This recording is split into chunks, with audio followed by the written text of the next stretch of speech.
আসসালামু আলাইকুম বন্ধুরা, আজকে আমি ও আমার বাবা একসাথে মাছ বাজারে গিয়েছিলাম। বাবার অনেক দিন ধরেই মন চাচ্ছিল ইলিশ মাছ খেতে, তাই একসাথে যাওয়া। আমিও আমার বাবা গিয়েছিলাম চিটাগাং রোডের মাছ বাজারে। এখানে অবশ্য পাইকারি মাছ কেনা বেচা হয়। তবে গিয়ে দেখি আমরা কিছুটা দেরি করে ফেলেছি, তেমন মাছ নেই যা চেয়েছিলাম। আর আজকের মাছগুলো তেমন কেমন যেন সতেজ না। তবে এভাবে অনেক মাছই আছে, কিন্তু অন্য সময় এই বাজারে নদীর মাছ খুব বেশি পাওয়া যায়, বাট আজকে মনে হয় তেমন নদীর মাছ নেই। যাও একটা দোকান ইলিশ মাছ পেয়েছি, কিন্তু তেমন একটা সাইজে বড় না, আর উনি দামও চাচ্ছে খুব বেশি। তাও বাবার একটা মাছ পছন্দ হয়েছিল খুবই, কিন্তু আমাদের একটু আগে একটা লোক সেটা নিয়ে নিয়েছে। তো বন্ধুরা, তোমরা দেখতেই পাচ্ছ অনেক বড় একটা শোল মাছ উঠেছে। বাবাও সেটা দাম করেছিল, তারা বলতেছে 1200 টাকা কেজি। তো আমরা চিটাং রোডে মাছ না পাওয়াতে মনের মতো, তাই আমরা আবার রাতের বেলা চলে গিয়েছিলাম শনিরাখড়া বাজারে।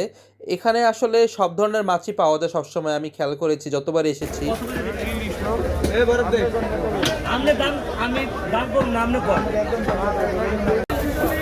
কাকা এই 500 করে না, একদম আমরা লিখে 2000 একদম দাম চাইছি। এই নেই না এই একজনের দেখে খাচ্ছে ভাই। এলো না 850 আসাদ দেন আসাদ দেন না না আসাদ দিন কি গোটে দিয়ে মাছ কিনে আসাদ দিবেন না দুটো পায় করে দেন না স্যার মাল একদম না 6400 2400 ইয়া করেন না কত আইছে 2400 6300 টাকা আগে যেতে সেই ভাই কি কোন ভাই 2 কেজি 560 গ্রাম তাহলে বেশি হয় না কোনটা এটা 1600 আর ওই যে 560 1200 গ্রাম করে 1600 তবে এটা দেখে গেলাম ওই দেখ এটা কোন কানপুর নাকি বরিশাল চাঁদপুর। এই মাছ বাজারে বিভিন্ন ধরনের মাছের ডিমও পাওয়া যায়।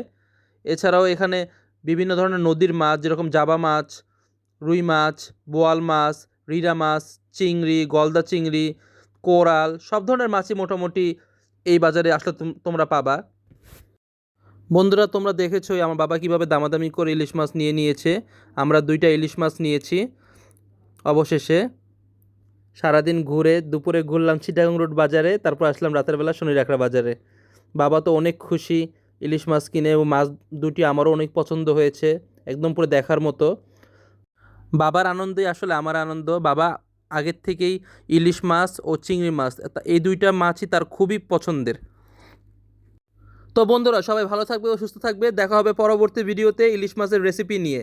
ও সবাই আমার বাবার জন্য দোয়া করবে। আল্লাহ হাফেজ।